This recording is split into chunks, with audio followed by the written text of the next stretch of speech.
Good morning and welcome to the Drilling and Production Outlook. My name is Richard Spears, and in just a bit I will introduce my brother John Spears. We are delighted that you could join us on this, our second Drilling and Production Outlook broadcast from our home studio. We've all pivoted, haven't we?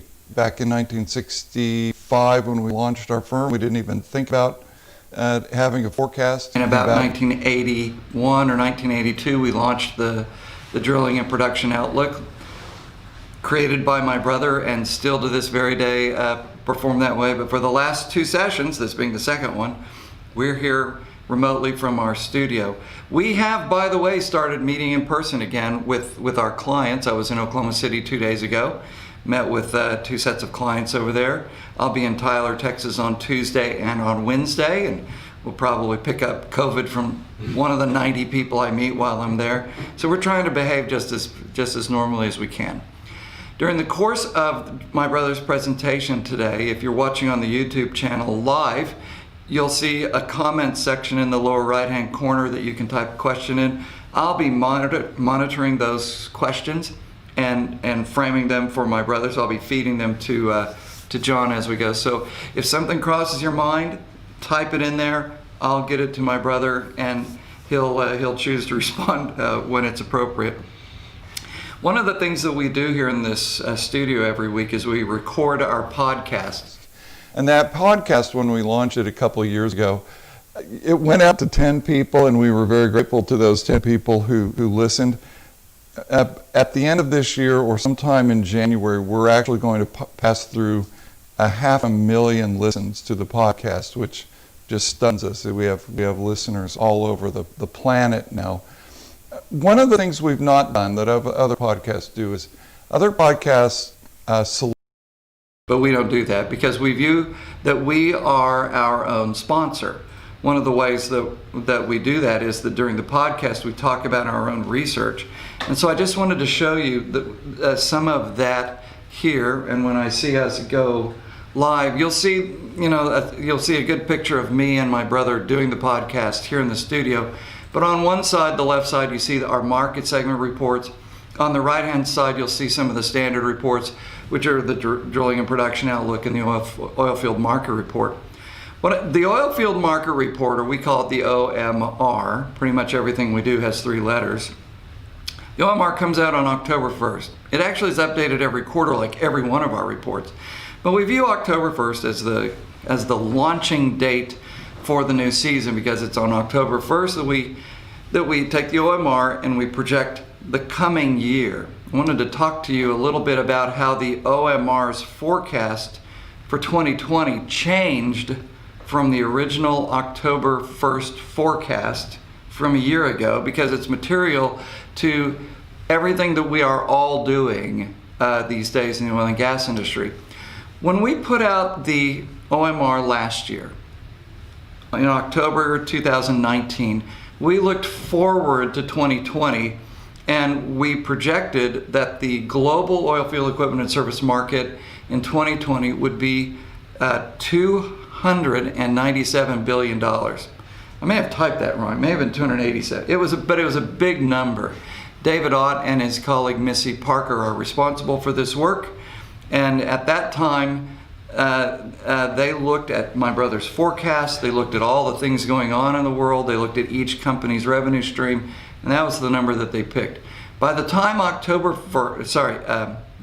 January 1st rolled around, 2020, they had revised that 2020 global outlook to $283 billion. Now that I look at these numbers, I think it was 287, adjusted down slightly to 283. I need to check my own typing. But we revised it down a little bit because 2019 ended a little softer than we thought. We entered into 2020 a little softer, and therefore it was revised down a bit, not very much.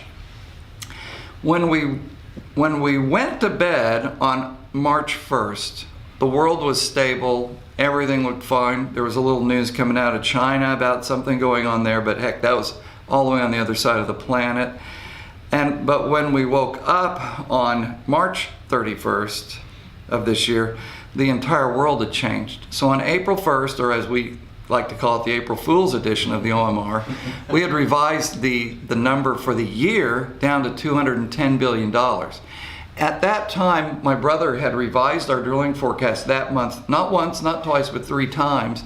And I think every day he woke up and reevaluated what world are we changing, or are we confronted with. So in April, we said, David took a big deep breath and said it's $210 billion. When he publishes in October 1st, in a couple of weeks, that number will be $193 billion. And that's probably where this year is going to settle. So with that framework, because nobody had global pandemic, nobody had plague in their business forecast, you have to modify and change your forecast as it goes. That's why we take the drilling and production outlook and revise it every quarter, because a forecast is never one and done. There's always something new, something surprising that you never anticipated that has crept into the world, crept into the situation, and you revise it every quarter. That's why this service has been quarterly for decades and decades. And as I tell my brother, we're going to keep doing it until he gets it right. So let's have a look at what our oil field market report says for 2021. And so the next numbers I'll put up will be the current year, 2020, and then our outlook for 2021 in terms of billions. For the global oil field market, you saw the $193 billion I just had on the screen. So we have it $193 billion this year, going to $170 billion next year. We have, for the first time ever, put in global plague in our forecast, so $170 billion. 3 of the other market segments are this: global land contract drilling, which this year will be around $12 billion. Next year will be around $10 billion. For the global offshore contract drilling market, this year around $21 billion. Next year, 17.5. And I can tell that the next one's hydraulic fracturing, and my little picture is going to block this out, so maybe that's good. But global hydraulic fracturing this year, $11.7 billion, and next year I think it's around $8 billion or so. So things have changed.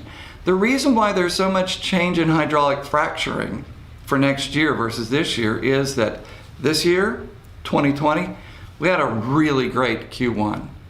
That Q1 is not going to be repeated. So when we get into 2021, the first quarter of this year disappears, and it's replaced by a really crappy Q1 of this coming year. And so it looks like the market next year for hydraulic fracturing, and for each one of these, falls pretty hard. But the reality is, as you'll hear my brother speak, the recovery is actually already underway. Because how does a recovery start? Recovery starts whenever a foundation has been newly established, a low point has been newly established. Because if you think about it, where would you rather be in a market cycle? At the bottom or at the top? If you're at the top, the only place you can go is down. If you're at the bottom, the only place you can go is up. And so when my brother speaks here in just about 1 minute, you'll hear a drilling forecast that describes the bottom of a market cycle, which I view far more favorably than standing at the very top and heading down. Anyway, we appreciate your support of our firm. It's actually going to be a fairly decent year for us. In April and May, I was a little anxious, as we all were, about everything in the world. But this has been pretty good. I invite you to visit our website, spearsresearch.com, and see these 16 or 17 or 18 reports that we put out on a quarterly basis. Because as long as you keep subscribing to those reports, you get our absolutely fascinating 11-minute podcast every week that we're able to provide the industry for free. And now I will turn this microphone and this camera over to my brother. And don't forget to type in your questions, and I'll be taking a look at them. Here's my brother John. Okay. Thank you, Richard. Appreciate it very much. Thanks for joining us today. I know there's a number of questions about what the year will hold, and so let's just jump on into things. The first question, of course, folks ask is when will oil prices recover? How long will they stay under $40 a barrel. And to answer those kind of questions, we need to look at demand, supply, and inventory issues. And so let's turn to that in our charts here. This is one where we look at, in the blue line, we're looking at the global demand as best estimated by the Energy Information Agency these days. And the red line is the global oil production numbers that come to us from that same source. Good news when I look at this chart is that a recovery in demand is already underway. First off, that the absolute drop, as bad as it was back from January to April, we lost over 20 million barrels a day of production, or of consumption, I should say. That's not as bad as what had been estimated. We had been initially thinking that the demand numbers would bottom out somewhere south of 70 billion barrels a day. A drop of over 30 million was what some people were thinking might happen. So good news a little bit in that the demand didn't fall as far as had been expected, and that the recovery has begun. And in fact, the recovery numbers are a little bit better than what folks had been thinking. If you look at the estimates of demand that have been made by the EIA and others over the last several months, what you find is that they've been gradually bumping up their near-term numbers, the numbers for the rest of this year in terms of what oil consumption might look like. They haven't left the 2021 numbers, or they haven't changed those numbers very much over the last several cycles of the forecast. So 2021 hasn't materially improved, but certainly we're getting healthier faster than expected, and that's ultimately good news for this industry. Now, you might imagine there's really, for example, no assumption that there'll be a second or maybe it's a third lockdown of the global economy that would cause another sharp downturn in the third or fourth quarters of this year. And of course, that's a big unknown and a pretty substantial risk factor. But that's not a part of what this forecast looks like. So the consensus expects that a continued recovery in consumption. If there is a bad news on the consumption side, is that the economists out there expect that we'll never get the lost barrels back. So that demand growth that had been forecast last year for 2020 and 2021, we won't get back on that track even after this recovery is complete. So those barrels are gone just due to the structural impact, the structural negative impact on the U.S. economy and global economies. We've lost a lot of businesses. There's much higher unemployment, and all these things feed into a forecast for demand that does return to growth, but we don't recapture the barrels that we're missing that had been expected this year or next. The red line, it looks at production, and again, we've seen what was a delayed response on the production side. Of course, we remember that OPEC Plus was going to fight a price war, sustain output and try and force prices lower, and then realize that was the wrong thing to do when demand was collapsing. And so a pretty substantial reduction in production took place in May and again in June. Not all of that was on the part of the OPEC countries. We certainly saw about 1 million barrels of production shut in Canada, somewhere north of 2 million barrels a day of production shut in during those months here in the US. And so there was a lot of private enterprise that went into restricting production back in those days. But again, since the middle part of the year, we began to see production creep up. Most output that had been shut in here in North America, we believe, is back online. And OPEC, of course, is in discussions about increasing its own production. So that's going to be an ongoing story that will be taking place. The key to looking at all this then is key, we believe, in understanding and estimating what happened on the inventory side for oil, both crude oil and refined products. And so this chart takes those previous numbers from demand and supply and looks at the difference between those two figures and shows then what happened to global oil inventories over this 3-year stretch from the start of 2019 until end of 2021. And so what you can see is that inventories were gradually falling, fell pretty sharply really in the second half of last year, but from the end of 2019 until the April-May period of this year, we saw well over a billion barrels of oil put in inventory. Somewhere on the total swing was around 1.2 billion barrels that flowed into inventories around the world. Now, it's been estimated, and these are very rough numbers because no one can really track it this way, but it's been estimated that 1.2 billion barrels that went into inventory, about 20% of it was actually held in tankers at sea.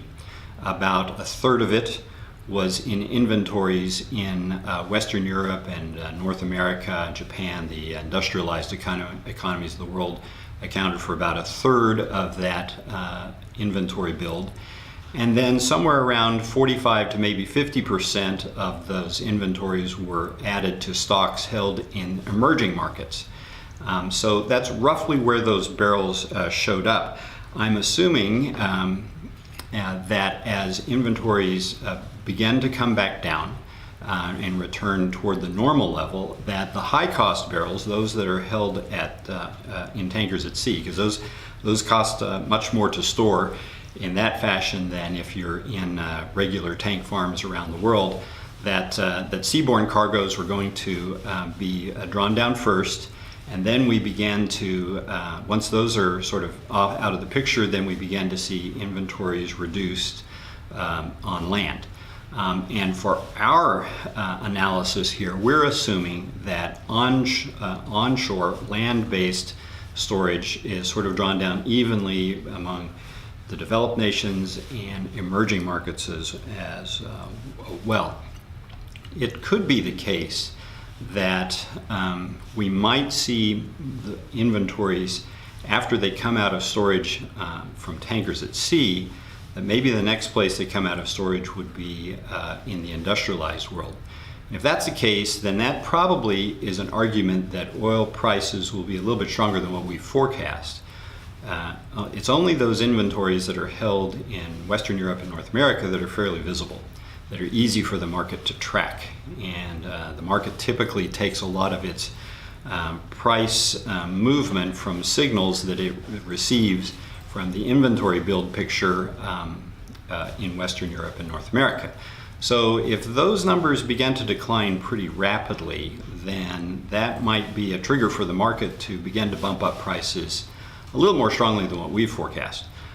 If, on the other hand, the barrels come out from emerging markets and we sort of see a continued high level of inventory held in Western Europe and North America, it might be that the market becomes fairly complacent and leaves prices stuck in the $40 to $45 range where they've been for the last several months and for a longer period than we were expecting. So that's kind of the issue on the inventory side, is where will inventories begin to be drawn down first, and how visible will the signal be to the market that in fact inventories are falling. Now, it's a challenge because OPEC will have to, the rate at which this inventory adjustment takes place is going to largely depend upon OPEC's ability to accurately gauge demand growth from the previous chart. And I think that's a hard thing to do. Again, this is a market, the global oil industry is one where demand typically changes 1 or 2% per year. And that's sort of what the expectation built into the process is. When demand is falling 20 million barrels from one month to the next, when demand is falling 8 to 10% or perhaps growing 8 to 10% from one year to the next, that's a level of change that this industry is not typically suited to think about.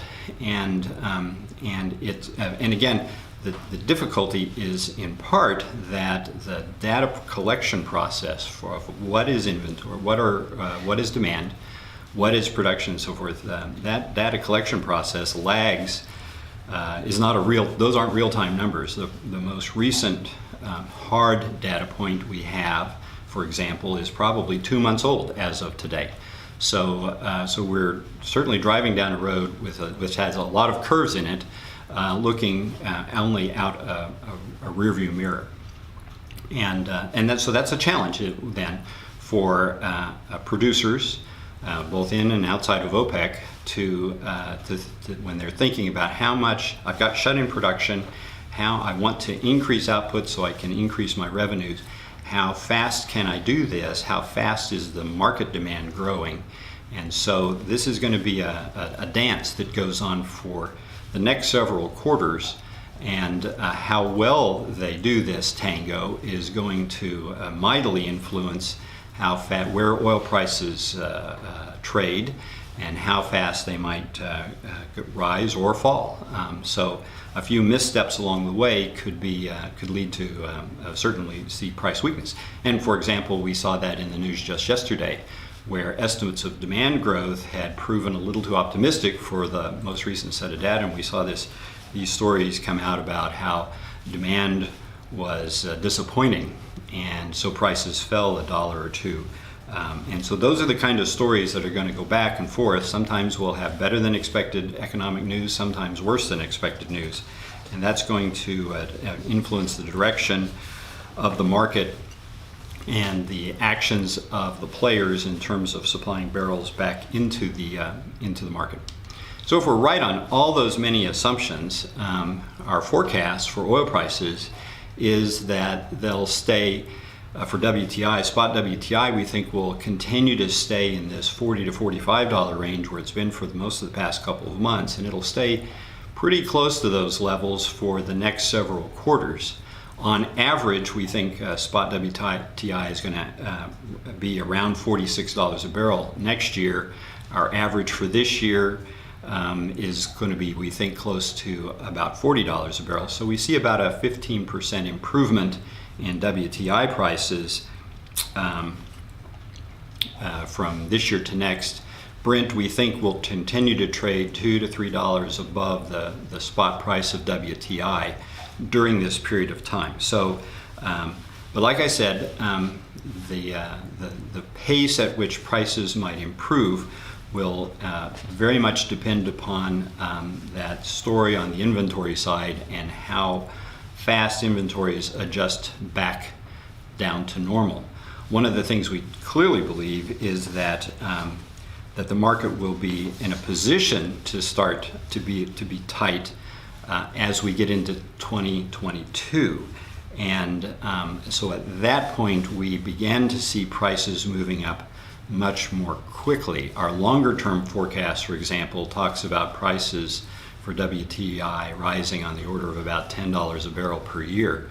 So, but that's only after we get through this 2021 timeframe. So until then, I think we're going to be stuck in a $40 or close to the price level that we've seen for the last several quarters or last several months.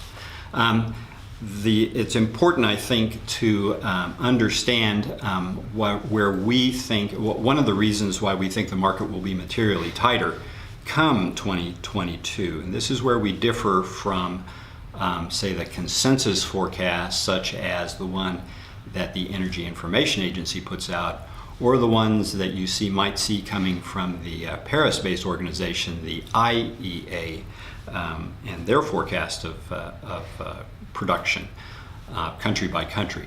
So our numbers on this chart incorporate our forecast of drilling activity and frac activity, and we also assume that there'll be no change in new well productivity. So those are the key things for us when it comes to forecasting U.S. crude oil production.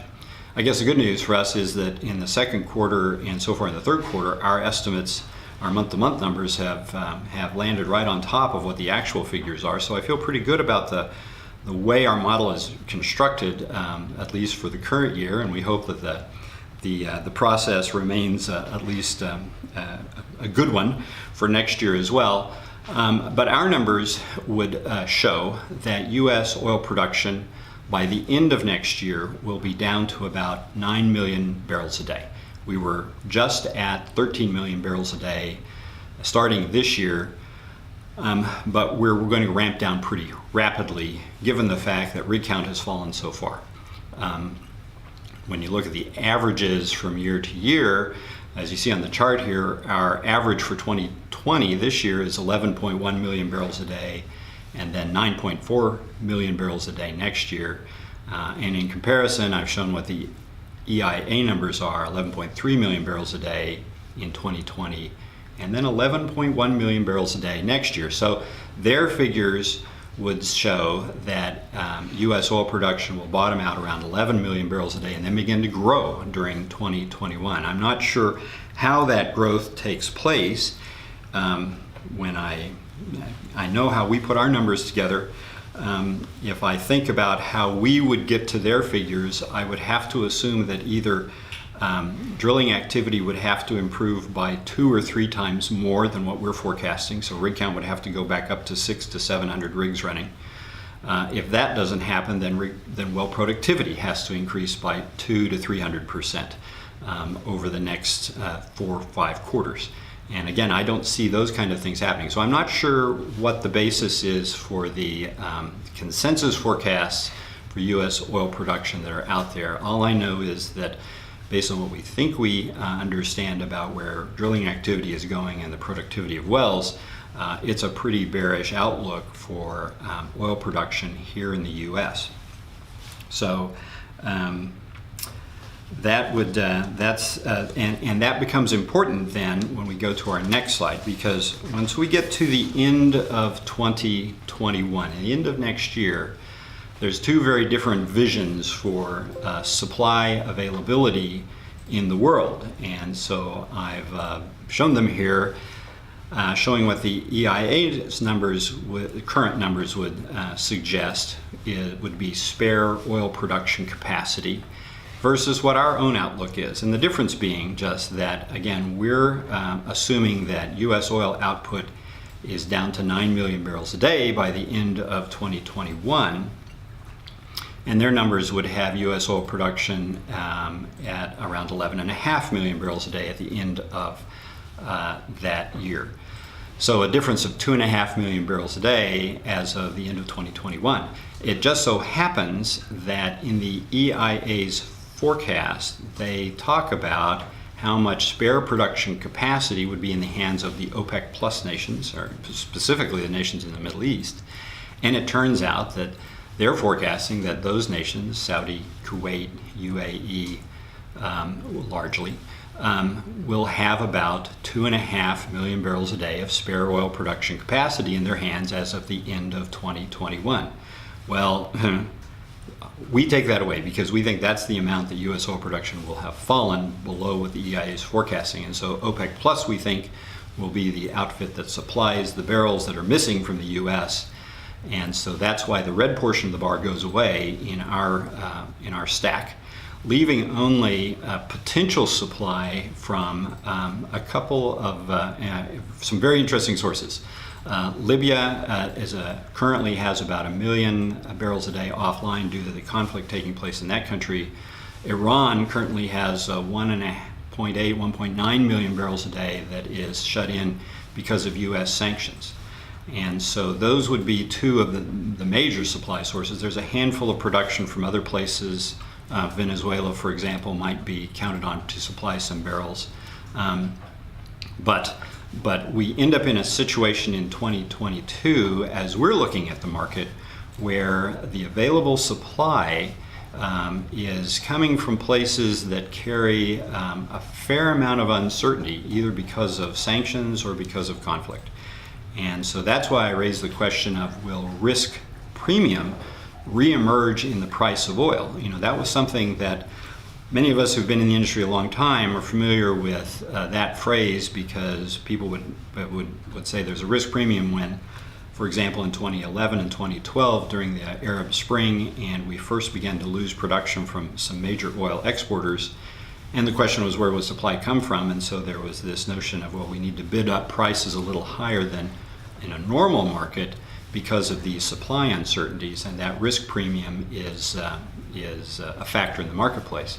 Over the last several years, when the U.S. has basically been supplying the bulk of the barrels that the market is, the incremental barrels that the market's demanding, that risk premium number kind of went away, because the notion was that, the U.S. supply there's not much risk associated with it. There might be execution risk, there might be profitability risk issues for operators themselves, but certainly from the standpoint of the market delivering these barrels, that's not quite the amount of worry that you might have when there's insurrection taking place in the country. So the risk premium numbers have gone away, but I think there will be in a position that come the latter part of next year, certainly into 2022, we'll begin to hear this discussion again. Because as we see it, the source of supply that will be available to the world, if it's back on track to grow 1 or 2% consumption year over year, it'll be looking to add 1 million or more barrels a day to its use figures. Where will those barrels come from?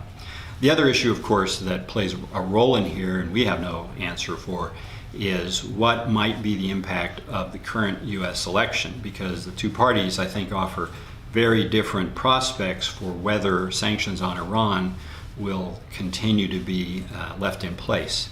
And depending upon how the election goes, we might see sanctions dropped on Iran. And if that's the case, now there's a pretty reliable source of about 1.8 barrels a day, 1.8 million barrels a day that could be available to the market. And so that might delay strong price recovery for a year or so if that set of affairs is the case, that if sanctions are dropped, Iranian production now becomes available to the market. That buys some time on the demand side for consumers of the world. So those are key things that we're looking at for with regard to oil supply and demand, and I think the major elements that will comprise the story about how long prices will stay in this $40-$45 range, and how quickly they might begin to recover, when and how quickly they might begin to recover from that point. As we go to the gas part of the industry here in the U.S., it's interesting to us to see how quickly natural gas prices have recovered over the past 8 weeks or so. It wasn't but about the early days of July that the spot price of gas in the U.S. was below $1.40 per MCF. And today it's around $2.50 per MCF, or per million BTU. So what's changed there? Well, I think there's two elements to that story. I think the one that is what we should first pay attention to is the recovery taking place among U.S. LNG exports story. So the U.S. market, we have to remember, is currently around 95 billion cubic feet a day average production. The LNG export figure is somewhere around 6, has grown to the point where it's been around 6 to 8 BCF a day. So it's, what are we working at? It's 6 to 8% roughly of the U.S. Production picture is associated with exports in the form of LNG. That's been we really only became an LNG exporting nation about a couple of years ago. So it's gone from nothing to about 8% of the market in a very short time span. Grown very rapidly. Most of the growth that gas producers in the U.S. have enjoyed has been, in terms of increasing their output, has been for the purpose of exporting gas in the form of LNG to nations abroad. I think last year the U.S. sold cargoes of LNG to 25 or 30 countries around the world. So it's a fairly diversified customer list, as it were, and had been expected to continue to grow at 20 and 30% year-over-year growth rates this year and next, and so at least that was the expectation as we were getting into 2020. Then, of course, the pandemic came along and all the lockdowns associated with trying to slow the spread of the coronavirus. And in return, of course, we all know that economies, both U.S. and abroad, began to soften. And so and what that meant for the U.S. LNG market is that instead of growing, the numbers absolutely collapsed pretty hard, showing up in the second and third quarters of this year. So there were something on the order of 70 LNG export cargoes canceled.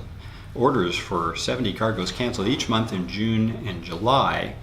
The numbers for August were pretty soft, but as economies have begun to open back up and as growth has begun to return to on the gas side, the demand for LNG from the U.S. has also shown signs of recovery. And so that as that news has emerged here in the last several weeks, the atmosphere on the gas market has completely turned around, and I think contributed to the fact that natural gas prices have done this 180 and instead of softening have began to go up. That's great news. It was unexpected in that if you're familiar with the amount of gas in storage in the U.S., because we had a very warm winter, again because we had a slow economy, a lot of gas went into storage and never got pulled out. And so the gas storage inventory numbers have been put a lot of downward pressure on gas prices this year. And that excess inventories here in the U.S. still exists. But because we're beginning to see growth return to the LNG export side of the equation, the atmosphere and the psychology of the gas market has improved tremendously in the last several weeks. I think the other part of the story, besides the demand growth in this sector, has been the clarity, the increased amount of clarity with regard to where gas production in the U.S. is going. So, again, here are our numbers based on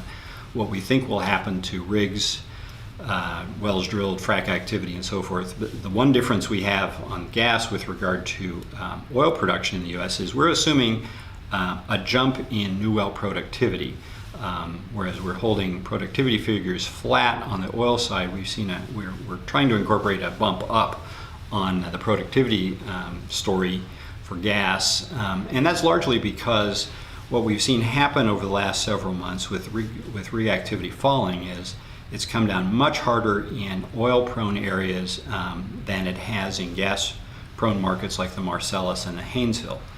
And so there's this shift going on in terms of the kinds of wells that are being drilled here in the U.S. Understanding that about 15 to 20% of the gas we produce in the U.S. has come from is in the form of associated gas produced from oil wells. So a lot of the growth we enjoyed back in 2019 in terms of gas production in the U.S. came from drilling a lot more oil wells and the associated gas production associated with that. Now with drilling fewer wells, we think the numbers have turned softer and have come down. We saw a bit of a greater than expected fall in the second quarter because, again, a lot of oil wells got shut in. We lost that gas production. As some of those wells have come back online, that's helped stabilize the gas picture in the third quarter of this year. But going forward, we see the numbers continuing to decline. And again, we're different from the EIA because they basically see that U.S. gas output will bottom out sometime in the first half of next year and then sort of move sideways around 85 million billion cubic feet a day. We see gas production in the U.S. continuing to decline. Again, we see U.S. oil output continuing to decline, and that drags down the associated gas production and thus total gas production here in the U.S. So we've got a bit of a difference going on between our forecasts and what this consensus view put out by the EIA is. But the market, I think, understands that gas production in the U.S. is headed down, and this talks then toward a tighter market going forward and has contributed to the current price recovery that we expect, that we've just seen, and the outlook for the market going forward. So here's our estimate of where the Henry Hub spot price has been and will be through the end of next year. On average, then, we're looking at a Henry Hub price of around $2.17 this year, but next year we look to be just under $3. $2.90 is our average for Henry Hub prices for 2021. So it's been a pretty significant recovery in percentage terms anyway on the gas price side. A $2.90 price is something that's been higher, the highest average price going back 2 or 3 years, I believe. So that will help things a bit. The one downside to a gas price recovery is that it will probably mean that natural gas will lose some market share in the power generation sector. So power generation, gas now supplies something like 36 to 38% of the fossil fuels used to generate power in the U.S. Coal has fallen below 30% market share. Those numbers won't reverse next year, but the gas numbers will come down. Coal is expected to recover somewhat. So that contributes to a somewhat softer domestic demand story for gas in the coming year, and makes it even more important that our export numbers continue to run pretty strong. So again, a higher gas price, though, we think is in the cards for gas. It's probably not enough. So I know some of you may be thinking that, well, we drill a lot of wells out in the Permian Basin that produce both oil and gas in the last several years. With the price of gas so low, it's been the price of oil that has driven the economics and supplied the incentive to drill those oil wells. Now that gas prices are rising, is there incentive to drill wells in the Permian Basin to capture some of this $3 gas? I don't think that's the case. I don't think we've seen gas prices go high enough to drive activity in some of these oil-prone areas which produce associated products. But it will help, no doubt, I think, restore the economics in gas-prone areas like the Marcellus and like the Haynesville, where you produce primarily dry gas. Now, I see that there are a few questions have come in, so before I go into our oil or rig activity forecast, or drilling numbers, let's see if I can make some sense and maybe answer some of those. First question that comes in is actually health-related, and it is, is it safe to share my mask with my family members? And I say, well, of course it is, if you can find one big enough. So now the first oil-related question is, what's the disconnect between oil prices, with the latest disconnect between oil prices and rig count? Can you explain the new drivers of your rig count model? Yeah, this is a key thing. Our drilling forecast has always been tied to oil prices, because again, if you look back over time, what you find is that rig count, well count, and so forth, typically there's about a 0.9 correlation between those numbers and changes in oil prices, if you adjust for a lag of 3 to 4 months between the two data series. So once you sort of incorporate a lag and you look at how the numbers then begin to move together, what you find is that a change in oil prices explains about 0.9% of the a 0.9 correlation, I should say, between that and then these activity measures. Unfortunately, starting about the first part of last year, this historical connection began to break down. Largely, I think, because operators began to respond to pressures by investors saying, listen, we're a lot more interested in profits and profit growth rather than volume growth. Because again, that story about oil prices go up, rigs go up as well, that's really a story of output responding to a price signal. It doesn't necessarily mean that profitability of oil companies has responded to a price signal, because they may be spending all their incremental dollars to go put wells in the ground. and as a result, profits don't move very much.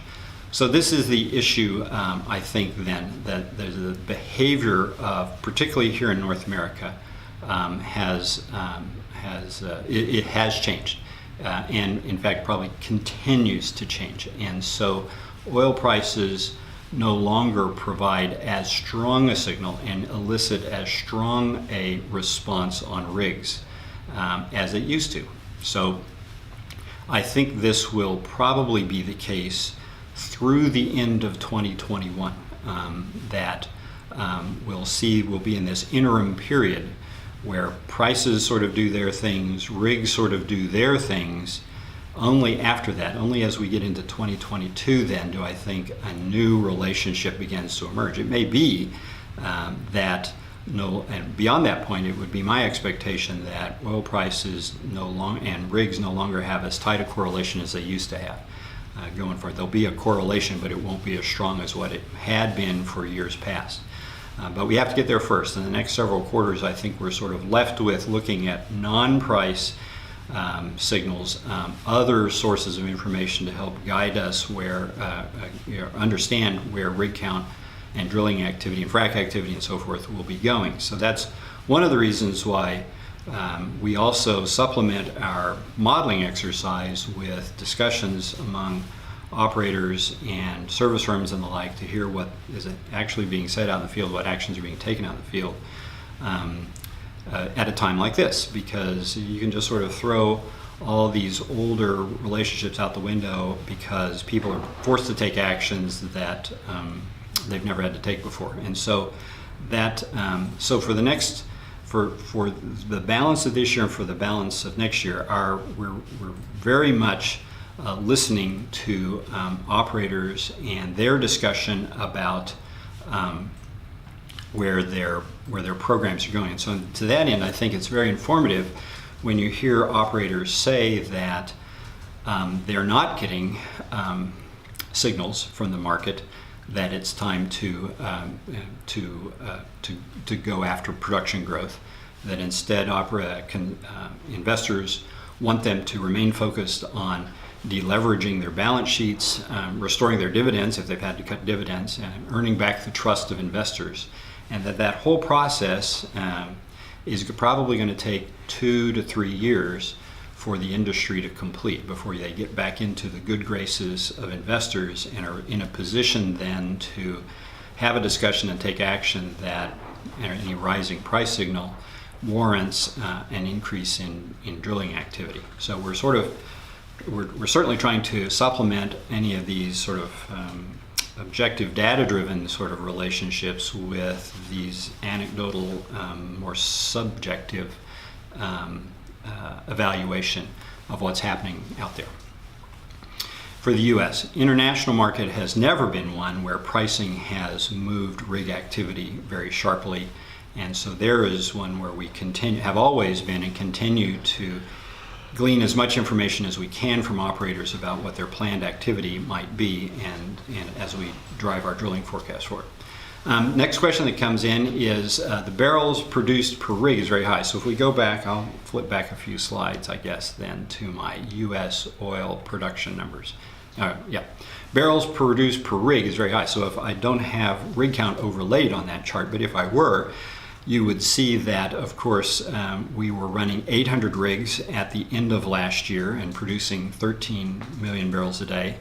And we're running about 300 rigs at the end of 2021, and we're producing 9 million barrels a day. So the ratio between barrels and rigs has risen over time, and that's what I think this question is getting to. Barrels produced per rig is very high. Production is dropping 25% roughly, and rig count has dropped roughly 65% or there. So how much of this is rig efficiency and how much of this is the lag before the rig count has to come up and meet desired production? So this is a good question. Now, I know that the EIA in its report called the Drilling Productivity Report has traditionally, as it's done that work now for about 4 years, has looked at oil production and rig activity and has forecast and expressed what's going on, measured productivity by just this ratio between barrels and rigs. And that's been handy and easy calculation to make because both of those numbers are fairly real time. But the problem that that kind of calculation introduces is what do you do when rig productivity improves, or when the kind of wells that you're drilling change? So certainly over the last several years, rig activity, feet per rig per year, wells per rig per year have grown. At the same time, lateral length in wells has risen. And even within that, then, the productivity with the frac jobs we're conducting on these laterals has materially changed. And so production per well, which I think is the key issue to focus on, has been, well, I just think that's been the key thing, talk about production per well rather than production per rig. So, so that's one of the things we've tried to get to. We have gone into the frac focus database and tried to mine it to understand the frac job starts month by month by state, in order to do a better job of calculating and understanding what's happening to rig to well productivity, so that we can then break our modeling exercise into how many wells are going to be drilled, how many wells are going to be fracked, what's the productivity of those wells, how fast are they declining, and so forth, and get to our production numbers. So as we do all of this, that leads us to this forecast of oil production that you see on this slide. And so what I don't show are numbers post 2021, but if I were, you would see that rig count or production numbers for us absolutely bottom out somewhere around 8.5 million barrels a day in 2022. And then they grow a little bit in 2023, and then begin to grow at roughly 500,000 barrels a day in 2024 and 2025. So again, in those years now, rig count has gone back to 600 to 700 rigs running. And so we're at a level that production in the U.S. can begin to resume growing, although not as fast as it was growing in 2018 and 2019 and so forth. So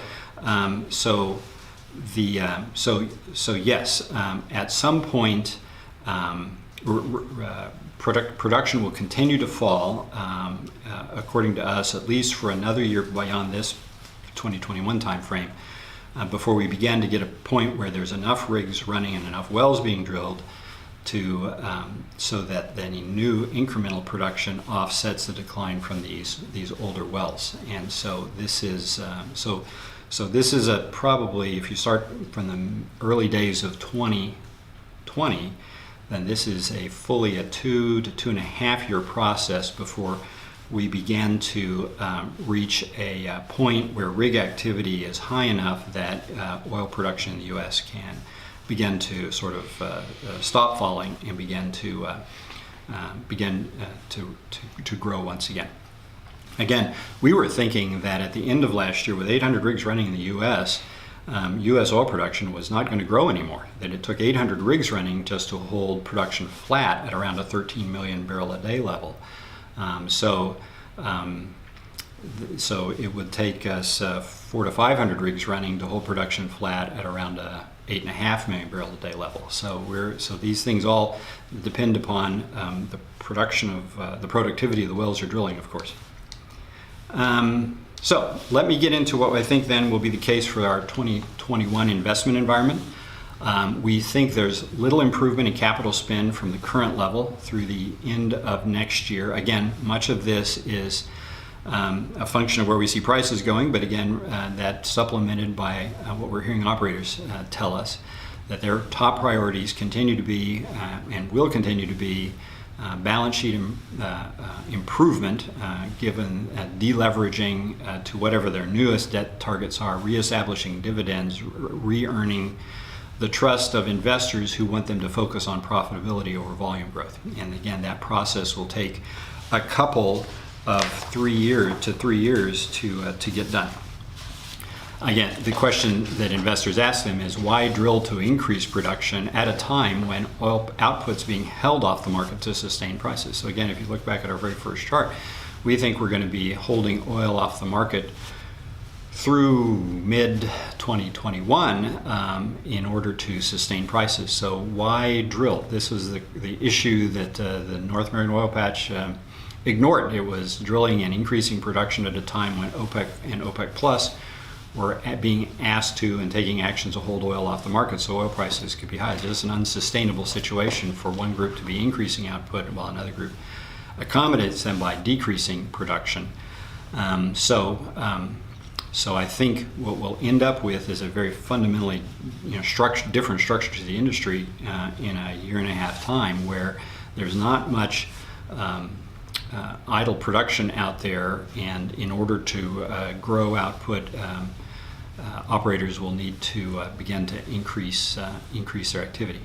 The other question that gets asked is, in light of oil service discounts, is $40 the new 50? In other words, we've seen 15 to 20%, or we think that's what going to be the numbers, 15 to 20% reduction in the cost of wells. So taking a break-even project that was break-even at $50, does $40 now become the new break-even point for operators? And thus, why not start drilling again now that oil prices have reached $41 to $45 a barrel? Well, it's great to focus on well costs and what has happened to pricing there. But I think the other thing that's very important for us to understand or look at is what's happening to the operating cost side for most operators. So once they drill the well, it costs money to produce that oil. For your average horizontal oil well, that operating cost figure is probably close to $20 a barrel. Much of that, half of that, might be power costs. Well, we certainly know that power costs haven't changed very much. They certainly aren't responsive to price changes like happened on the frac side or for rigs.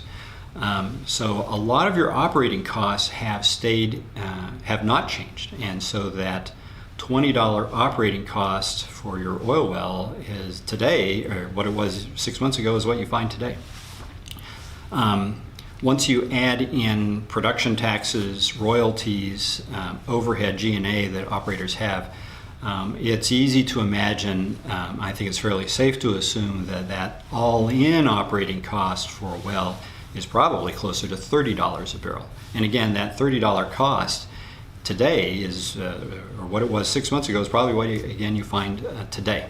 So operating cost side haven't changed very much. And so focusing, asking questions about what's happened to well cost, new well cost is good to understand, but in terms of rebuilding the balance sheets of operators, I think that the real question is what's going on the operating cost side. Because again, if operators aren't accessing outside capital, if that's out of the question, you're not finding lenders to provide capital to the industry, if you're not finding it's a hard job to sell equity, then all this bit about rebuilding balance sheets and reestablishing dividends is going to be based on what's your internal cash flow, and that internal cash flow is the difference between that sales price and what your operating cost is. And so since operating costs haven't changed very much, it's a slow business to reestablish the finances of operators. And that's why I think it will be a 2 to 3 year process before operators in general are back in the good graces and are equipped with the capital needed to go off and begin to increase activity. So it's an interesting question if $40 is a new 50, but I don't think the $40 break-even price is the issue, because if operators have to look to their own bank accounts to fund it, it's really the question of what's your operating cost. Again, a couple of other points to hit quickly. 2020, with regard to 2021, we're seeing a number of the super majors, the large publicly traded majors, beginning to position themselves to take a significant portion of their capital investment and direct it toward non-oil and gas projects. So this is, and again, roughly speaking, I think the target number is around 25%. So this would be money that would normally have gone to funding oil and gas projects. Now it's going into renewables of one source or another. It's interesting that The cost of capital for an oil field project, to develop an oil field or gas field, is probably close to 20%. So most operators would use a 20% cost of capital in calculating the return on an oil and gas investment. Looking at a renewable investment, that probably cost of capital is probably 3 to 5% these days. So you're looking at a substantially lower cost of capital, and that means that there's a much lower return as well. So operators, in doing this, rejiggering their CapEx programs and switching them toward renewables, are basically milking a oil and gas cash cow, to fund these renewable programs, but they're also moving toward, I think, lower returns as well. So it's going to be a challenge for their current set of investors to accept investments in renewables which offer a lower return per dollar spent. And that's going to be, I think, a discussion that many firms begin to prioritize over the next several years. And finally, the question of what kind of investment is going to take place. Again, I think is going to be a issue, again, given the investors and their concerns. They want it short cycle, they want it low risk. In the past, that has favored North American shale. The problem was we ignored profitability of those operations. And it's now because of the concerns and the lack of profits that we're seeing shale investment fall so quickly.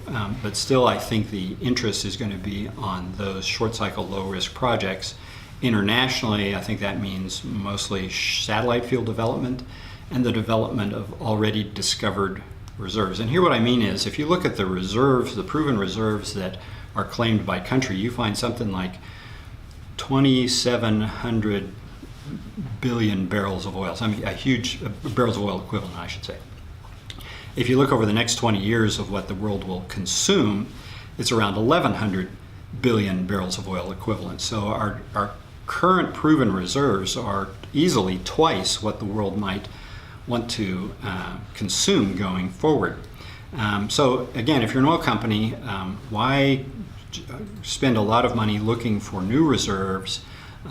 Why don't I avoid those high risk investments and focus on new field development among fields near satellite fields or already discovered reserves, and just push that going forward. So I think those are going to be the types of investments that are favored in the environment that we see over this year and for the next decade and a half.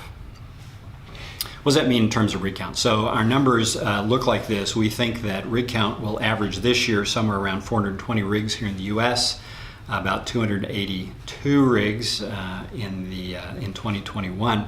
There is an improvement as the year goes by. So from the start of 2021 until the end of 2021, we think there'll be somewhere in the order of 15 to 20% increase in rig activity. It comes off such a low base, it's hard to see the numbers on this chart. But we do anticipate that there'll be some increase in spend as what we've called advantaged operators. Those are ones who have a solid balance sheet or are in areas that have very good break-even economics. And so they're in a position to take money and put more money into activity as the year goes by. And so we think some of that will happen, but it won't be everybody. It'll only be a handful of operators. This will be, again, where it's incumbent to discuss with operators and find out what their plans are, because not everybody's going to be in a position to do this kind of thing. The other question we get asked is, well, what about maintenance CapEx? Again, capital spend that you need to sustain production. Because again, the production discussion has so dominated the message from oil companies to investors over the past decade that the thing is, well, we'll step back. We won't chase production growth. We'll cut CapEx back to the point where we can sustain production, and so we'll call that maintenance CapEx. But again, I think at this point, operators are beginning to realize that even maintenance CapEx is too much for them to afford in the current sub $50 environment. In fact, they'll probably base budgets next year on, at best, a $40 price for WTI. And that's just going to mean that their capital spend figures are going to remain cautious. That's our look for rig count. Wells drilled then follows the same kind of pattern. In all, we're looking at somewhere close to 6,100 new wells drilled and 88 million feet of hole next year, and both of those numbers are down on the order of 34% from where we were last year. Our 2019 numbers, to the extent we want to wax philosophic, wax nostalgic, the question, those in 2019 we were drilling around 20,000 wells that year. So come down pretty hard. And expect the full year numbers to be down again. But again, like Richard was talking about for the frac side, the big difference is that Q1 2020 won't be replicated. And instead, Q1 2021 is going to be pretty low. But the point that he made, I think is correct, that activity is at a bottom. It will punch along at these levels for the balance of 2020. And then began to slowly recover. So from that standpoint, we're at or very close to the bottom in terms of drilling activity, and that will mean that things will begin to get better from here. We just have to have a very short memory and forget the past being last year. What does this mean in terms of frac activity too? So again, we're looking at full year numbers. For this year, we're around 6,100 wells, I think is the number. And for next year, our full year numbers are around 4,900 frac jobs. So we're down 26%. But again, it's this issue of a Q1 20 not being in the numbers for next year. What's interesting is that frac activity came down much quicker and harder than rig activity in the second quarter.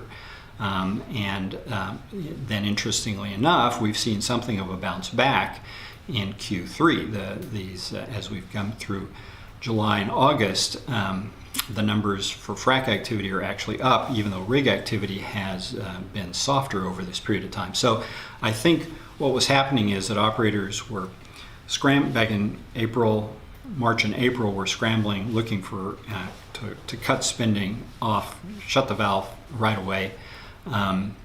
And so that idled a lot of pretty expensive frac jobs. But now, as things have begun to settle back down, they have a somewhat better figure for their balance sheets and so forth. That some of that spending on frac activity, the wells that have been drilled but were uncompleted, have begun to has offered the chance for frac work to bounce back a little bit. This quarter.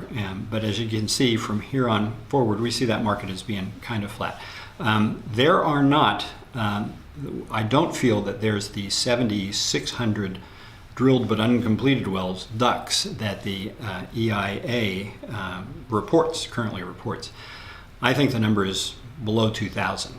We cut off drilling activity, laid down a lot of rigs after wells got drilled, so there's a certain number of wells that are out there that will be completed over the next several quarters, and that's why we tried to allow for that in our frac numbers. But it's not like there's 7,000 wells out there that those frac service guys could, if they could only get to them, boy, we could frac them all. Maybe that would, cause oil production to recover. I just don't think that that's a solid figure to count on. And I just don't think that there's much in the way of relief that frac suppliers can count, service firms or material suppliers can count on from a lot of work coming their way as these drilled but uncompleted wells get worked off.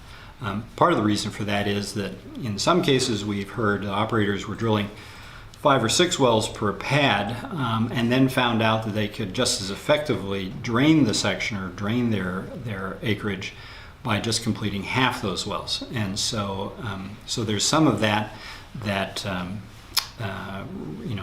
could be characterized as sort of phantom DUC inventory, when there's just wellbores that, for whatever purpose, really aren't liable to be drilled just because of the improved understanding of what it takes to complete and produce from their zones. Like I said, we track spending on new wells. This is a chart that looks at how the numbers have cycled for average well costs in blue, spot oil prices, and rig count. Those numbers held up pretty well until the start of the previous cycle in 2019. And then we have seen some disconnect. But I think the important thing that I draw from this chart is that the bottom of the well cost cycle in back in 2009 and 2015 and 16 was that our index value was somewhere around 0.8 on those charts. I think that's where we expect well costs to bottom out now. So the adjustment in well costs, we think, is largely a case of taking place in the first half of 2020, and that going forward we don't expect much to change in terms of pricing out in the field for getting new wells drilled anyway. And if we're right, then these figures will sort of, that index value will sort of look like the cycles that were in place back in 2009 and in 2015-16. Day rates is another one that we look at specifically. Here is information pulled from publicly traded drilling contractors here in the U.S. They collectively account for about 60% of the rigs that are out there, so it's a good healthy sample of what's happening to rig day rates. They actually rose a little bit here in the U.S. in Q1, but we think going forward that they're going to fall at about a 10% annualized rate as that market adjusts to much lower activity. So, what does it mean for Canada? Well, Canada enjoys, if that's the right word, the same basic economic incentives that we do here in the U.S. Activity after turning in a pretty decent Q1, but then they got the news about COVID like everybody else, and rig count fell sharply. At one point, rig count in Q2 was only 14% of what it had been the year ago figure.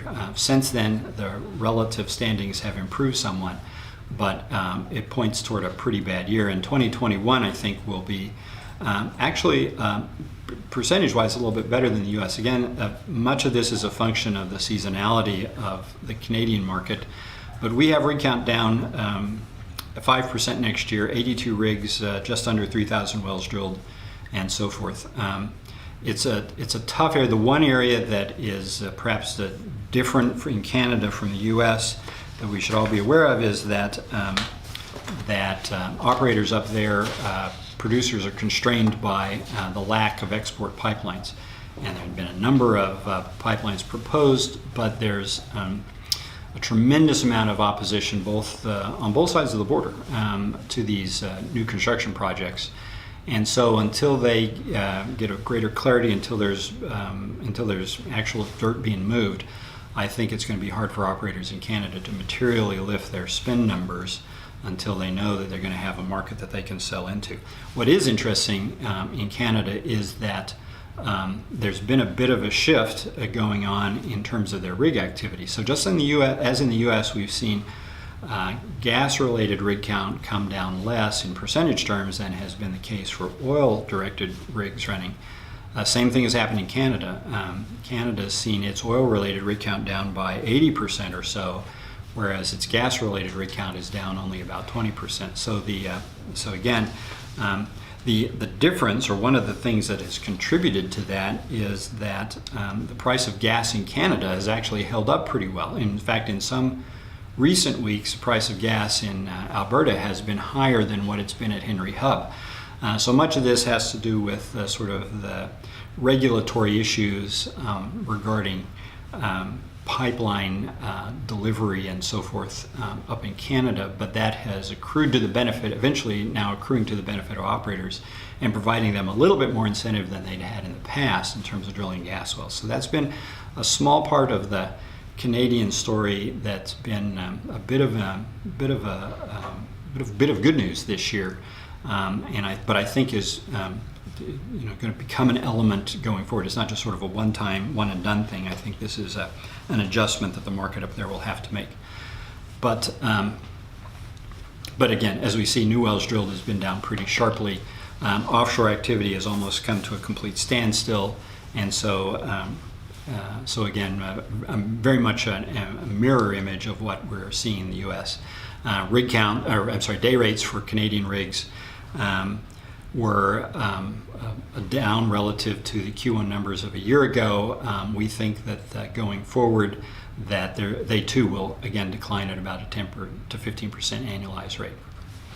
International story is a bit better. The thing we look at internationally is that to the extent that operators have announced what the adjustments they're making to their capital spend figures, the numbers we're hearing would suggest that CapEx in the international side of things will be down on the order of 20 to 25% from where it had been running in 2019.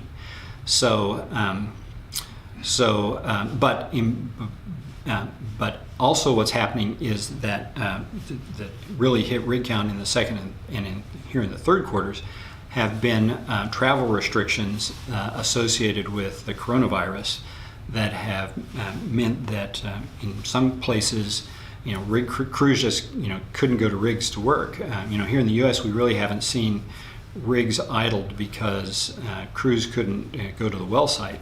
But that hasn't been the case in some places, particularly in Latin America.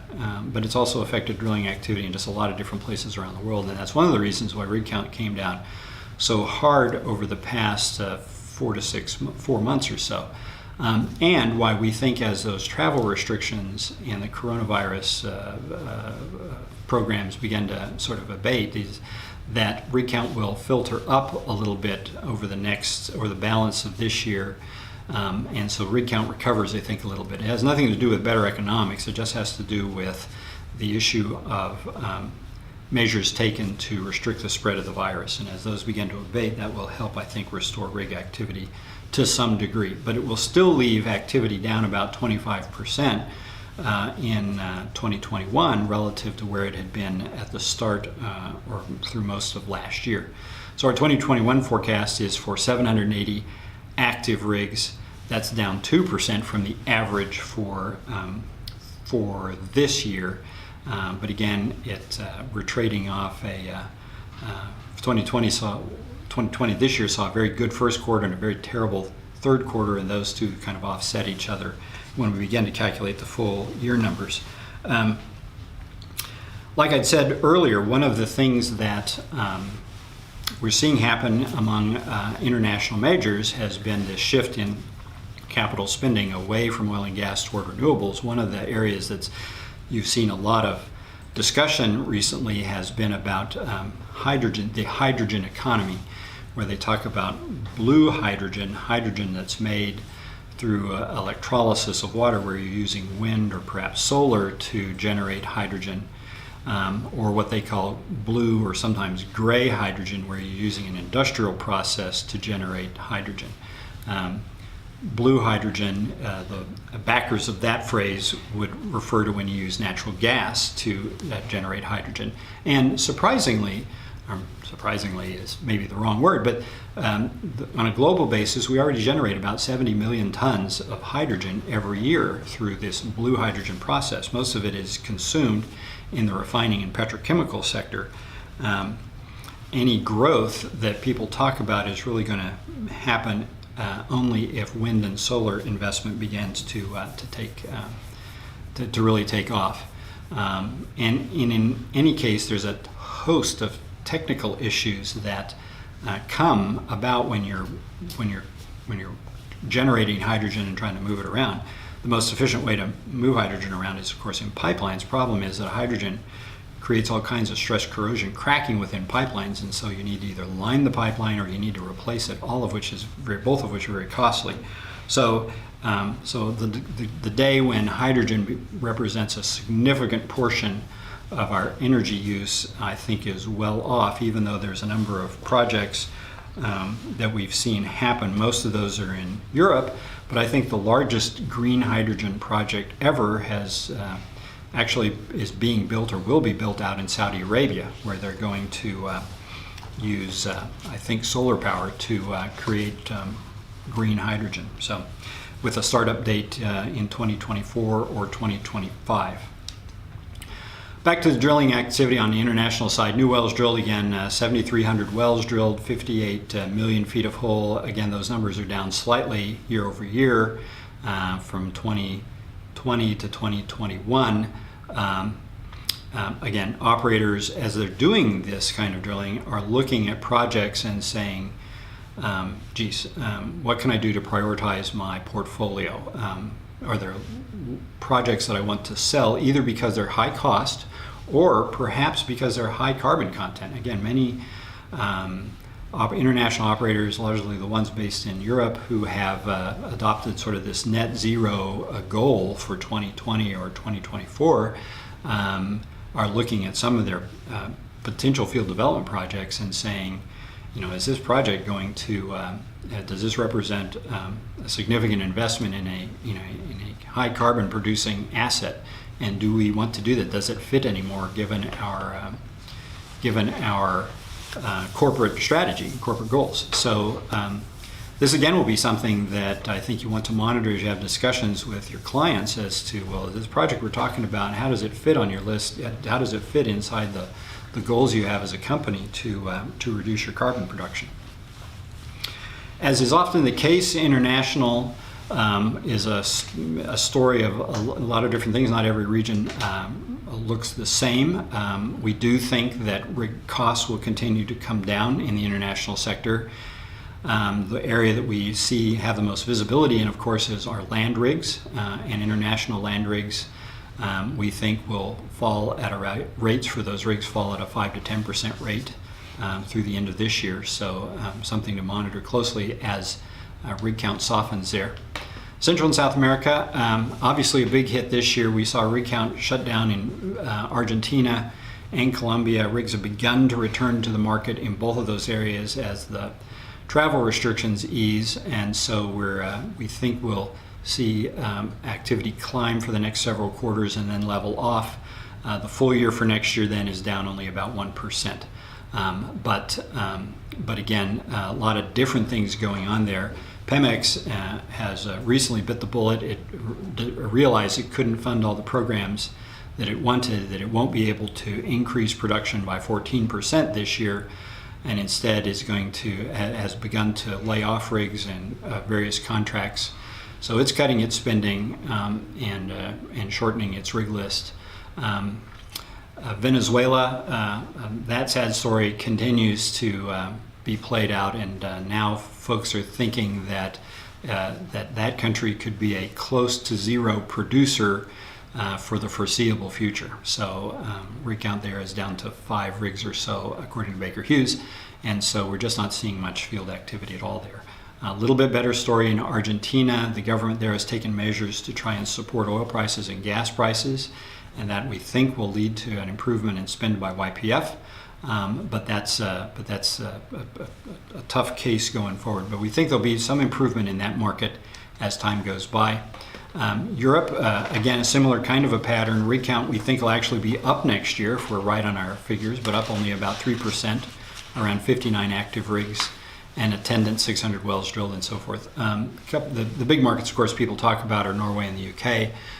Norwegian Parliament passed a tax relief package, but the effect of this, we think, or we've heard, I guess, would be to direct investment toward field development rather than exploration. So there's a number of exploration development projects that have been talked about and have been proposed. Now, many field development projects, not just in Norway but internationally, because of the virus hit and prices fell, that a lot of projects just got put on pause for 2 to 3 quarters until they could rework costs, so they could understand sort of the impact on their supply chain. And so we're beginning to see some projects sort of re-emerge that had been sort of pushed back, and that's going to help restore activity in this market and these other international areas as time goes by.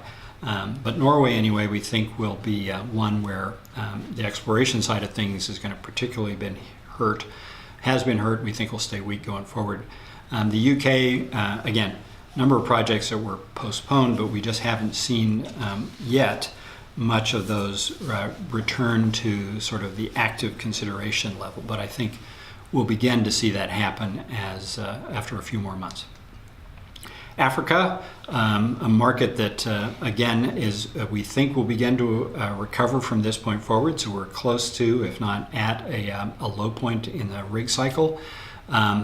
When we do the numbers for the full year next year, again, we're looking at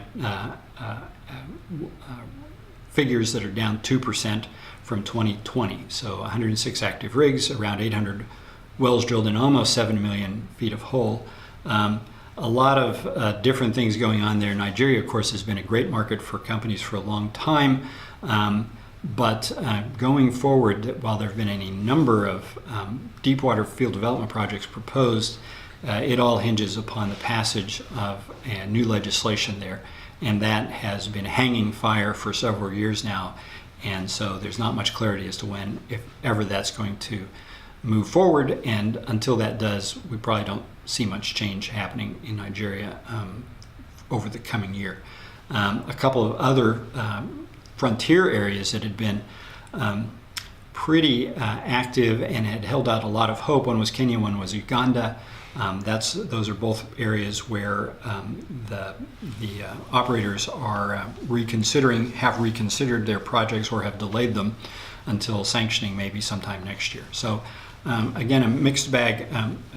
Africa as a market has traditionally seen a much higher level of exploration than other regions. It's much more frontier acreage there. So in a low oil price environment, activity in this area tends to get hit a little bit more than what we see in other markets because of its, again, just because of the nature of drilling going on there. So that's one of the reasons that I think is going to cap the recovery in this region as time goes by. Mideast has been a surprise to us. Throughout the last cycle, it held activity steady or moved higher. And we had expected that to be the case this time as well. But as you can see, the third quarter of 2020 has come along and we've seen 50 rigs or so disappear from the rig count as operators even in the Mideast have had to tighten their belts and begin to delay and postpone or cancel projects. So activity, again, we think will begin to recover as things stabilize.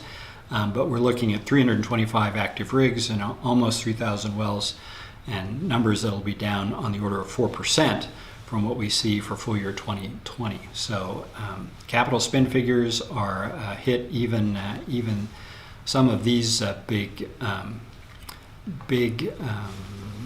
players that the industry has long seen as being some of the most stable in the business.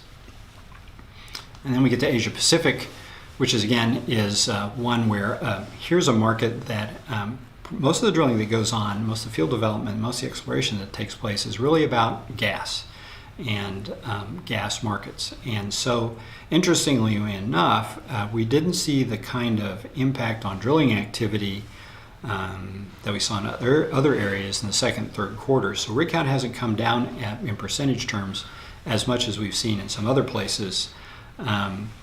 But again, the discussion about the gas market being that it weakened this year has begun to improve, but all that is, will play into how much activity this area sees going forward. So we have the year-to-year numbers basically flat, around 183 rigs and about 1,600 wells drilled. Each operator is going to have its own story about the project list that it chooses to pursue. And what I'd said earlier about companies assessing their field development in light of their corporate goals about carbon emissions certainly applies to BP. They've got this Browse project offshore Australia that they're trying to figure out what they want to do about it, and I think the discussion will be, does it fit inside our overall goal, or do we exit the project, trying to find another operator who might be more comfortable with making the investment? Perhaps it doesn't have the kind of expectations we're looking at in terms of carbon emissions. So that's our story on what we call our international market. Just quickly touching on China and Russia. China had been one that we had thought was going to end up cutting activity because prices were lower. But in fact, the state has come back to the big three state-owned oil companies, PetroChina, CNOOC, and Sinopec, and basically called on them to step up activity, particularly in the area of exploration, frontier exploration, because of the government's goal of reducing its reliance on imports. China is the largest importer of oil in the world today, and it imports a significant amount of the natural gas it uses, and so it's worried about relying upon energy suppliers, foreign energy suppliers, that might not be reliable, given the fact that its foreign relations, particularly here with the U.S., have taken a hit in the last year or two. So, so it's calling on these state-owned companies to increase their exploration, sustain their drilling activity, development activity, and of course they'll do that. So activity in China, we think, will actually is poised to improve slightly next year across the board. Russia is a slightly different story. Activity, interestingly enough, as best we could tell, stayed fairly steady in the first half of this year, has begun to come down. We think it will come down about 10% in all in the second half of 2020 this year. So we're looking at about a 5% decline in Russian drilling in this year, and we think then about another 5% decline is going to take place next year. And it's all a function of some of the constraints on their CapEx programs. A number of private operators there that are not quite as beholden to the intent of the government as is the case in China, and so we're seeing a bit of a different pattern emerge when it comes to activity levels in those countries. And then finally, just a chart or a page to talk about the post 2021 environment. Then I'll take some of the questions that have come in.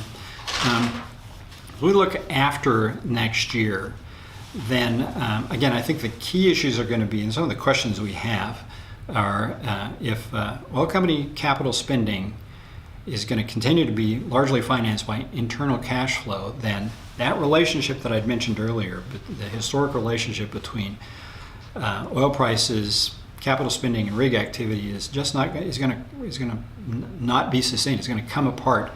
There'll be a different relationship emerge, but we're going to, we'll be the first to say that we'll be waiting for it to come, because again, I think this notion that the lack of outside capital is key here to understanding that how prices and rig activity and drilling activity are going to function going forward. The issue then becomes great. We understand that oil company managers are trying to have drunk the Kool-Aid. They are all about improving profitability and returning that message to investors. What they're signaling to investors that they've heard that they want to see profits improve, and until they do, they're shut out of capital markets. The question will be, I think, is do oil companies stay on point with regard to that message? And I think that'll be the case. The next question is, will investors continue to stay away from the oil patch? Or will the time come, when the time comes that profitability returns to satisfactory levels, or when oil prices begin to grow rapidly, will investors go back to their old bad habits and start throwing money at operators once again? So there's really two sets of disciplines here I think we need to keep an eye on. One is that of the management of oil companies and their capital spending decisions. But the other thing we need to be aware of, and will certainly set the tone at some point going forward, is will investors stay away from the oil patch, or will outside capital return, and when and to what degree? So that'll be the issues, I think, for post 2021 that we'll need to work on. Third point then, or the second point here, IOC CapEx increasingly diverted to renewables, we've touched on. I think that's just going to continue to be a message that we hear going forward from now on. Will the capital spending that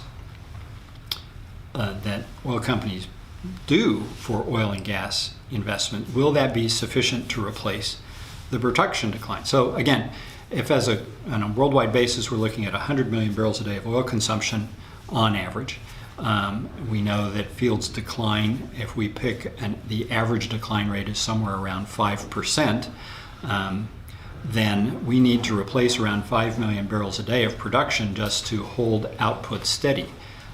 If on top of that we need to grow production 1 million barrels a day or so in order to accommodate increased consumption, then that's a significant target that we need to hit. The question is, can we do this if a large part of the capital we used to spend on oil and gas is now going to renewables? Will the capital be sufficient to replace the production decline? I don't think that would be the case if oil prices stay in the $40 level. It's probably will have plenty of capital to do that if oil prices get to $80 or $100 a barrel. But that's going to be a function, the answer to that third bullet point about sufficient capex, I think will be a function of where prices and higher prices will have to solve that question for us. And then the fourth point here that I think is particularly germane to the U.S. market is, we've drilled our best prospects on the shale side. So the question is, going forward, how fast will well productivity decline, and if so, how fast? That'll be, I think, key to understanding the ability of the U.S. Production sector to sustain output or to grow production once rig count begins to rise. And so all of that taken together, we think, tells the story or suggests that we'll see a sustained commodity price recovery beginning in 2022. Some folks think that story might begin in 2021, but for now I think, given all the unknowns we have about demand, about inventory levels and so forth, we're comfortable with waiting until 2022 before we begin to see prices on the commodity side begin to improve. The question then at that point will become, how do higher prices impact global oil demand? One of the things we know is that, we believe we know anyway, is that the $50, $60 price level that we saw in 2018, 2019 really didn't have a negative impact on demand growth. So I think the world could be expected to tolerate prices at those levels. But beyond that point, we get to $80, we get to $100. If those days ever happen, I think we begin to see consumers react and find ways to save on what they're consuming. So that will hopefully be a problem that plagues the industry in 2024 and 2025. But it will be a discussion that we'll probably put off for a couple of years before we're forced to come up with good hard answers to that. So those are the end of my slides. I think a few questions have come in. Let me see if I can answer the ones that I see. How do we, this is a question about liquefied natural gas. How do you reconcile the fall in LNG production and the rise in exports in 2021? Inventory depletion, yeah. So LNG exports from the U.S. are going to, we think, will recover as time goes by, and this will, this is a part of that story, a function of recovery in global gas consumption and demand for gas here in the U.S. And so.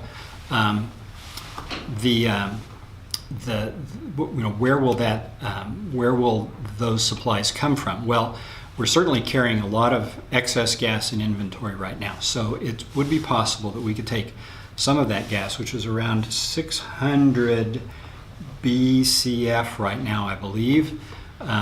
So if you just do that on a daily basis, that's 1.5 to 2 BCF a day that we might take out of inventory and send abroad in the form of LNG. I'm sure nothing would ever happen that directly, but certainly the excess gas we're carrying in inventory right now would be a source of supply going forward as the LNG market begins to recover at a time when drilling activity we think is going to be fairly low and not improving very much. So it's a good question there. One of the keys for the gas market for LNG in the U.S. has always been that its gas is pretty affordable, and low prices internationally and low prices for LNG have certainly been a factor of this last several months. And so that's going to be the challenge for LNG suppliers here in the U.S. is going to be, where in the past they had a price advantage and it was easy for them to sell their gas against high-cost alternatives. Now some of that discussion is they just can't have that kind of discussion anymore. And so that's one of the reasons why LNG growth going forward is going to be more moderate than what we've seen in the past couple of years. But good question from Bruno, and I appreciate that. With that, I think I'm going to be done and turn it back over to Richard for wrapping things up. I certainly want to thank everybody who's tuned in today. If you have any questions about the forecast that I haven't answered, please feel free to drop me a line, and I'll be happy to respond either by phone or through email. So, thank you. Yeah, so we actually had a couple of questions come in that I can answer. That never happens. So here's a quick one. We had a question about how does your drilling activity relate to the wellhead or Christmas tree or the surface equipment business. I checked with our colleague David Ott. So here's two numbers. 2019, the surface equipment market globally was $5.2 billion. This year it's $3.5 billion. The big change is, of course, because the North American market collapsed. The North American market, it doesn't just sell trees, you rent frac trees. That's a big part of that market, so the numbers go way down.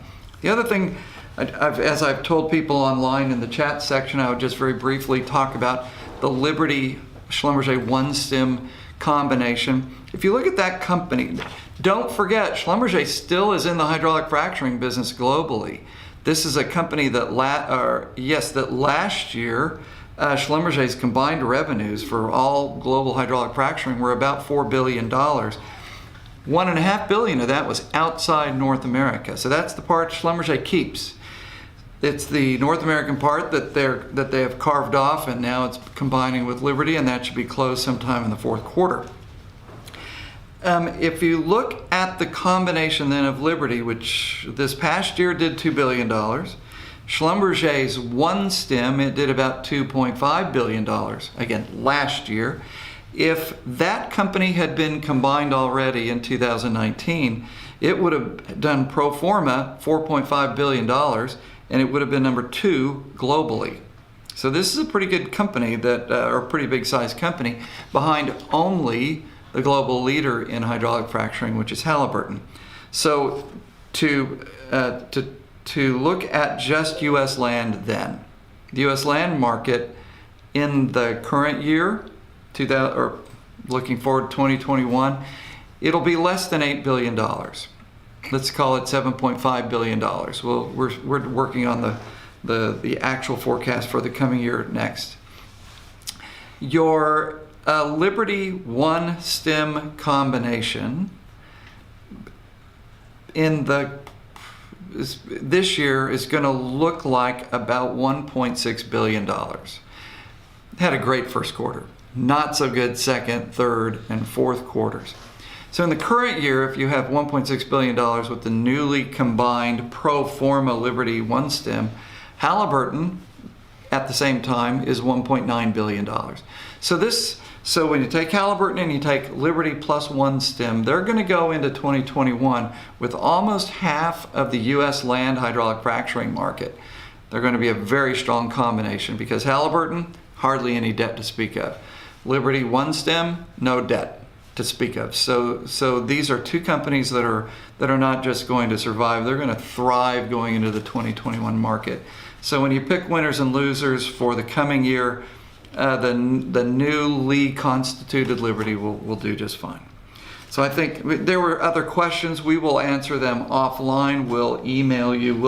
We'll find some way to communicate the answers to you. But we've taken enough of your time today. Thank you very much for supporting the work that we do. I do invite you to go to spearsresearch.com. Check out any of the other reports that we've got on there because they are released quarterly. The team is hard at work. The entire team is still together and will remain together for as long as they don't drag us out of here kicking and screaming.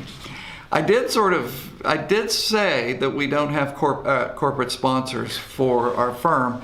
We probably are the only oil and gas podcast and company in the world who has a touring rock and roll band, though, as a sponsor. We're very proud to have Beach Friends affiliated with our company.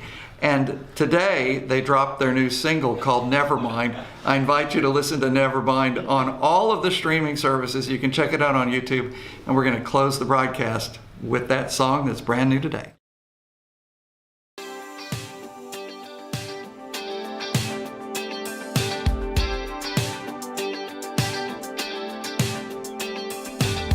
What comes after a broken heart? I guess you find out who you are. But a sad song about a bad one ain't gonna help from the start. So I'm moving on. You can call my phone, but I ain't picking up, no. Sorry, but never mind, another time. You can call me up, feel it's alright, it's wrong. You can try, but I won't take your time. I'm on my way, saying thank you anyway. Never mind, another time. You can call me up, feel it's alright, it's wrong. You can try, but I won't take your time. I'm on my way, saying thank you anyway.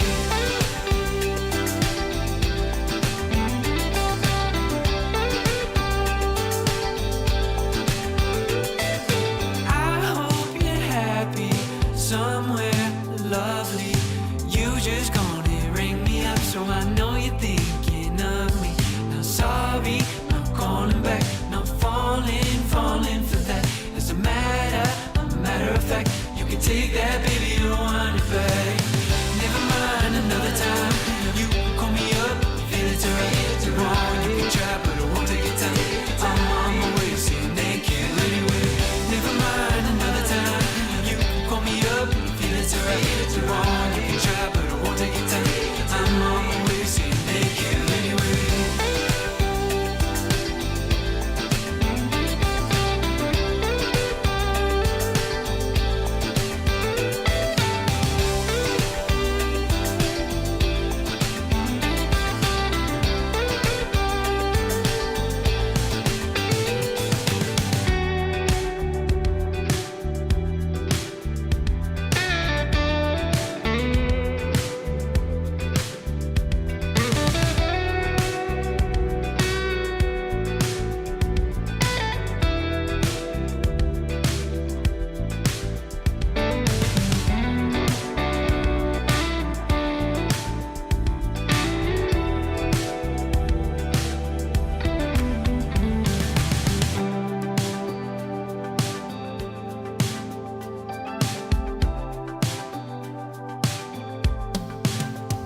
Sorry, but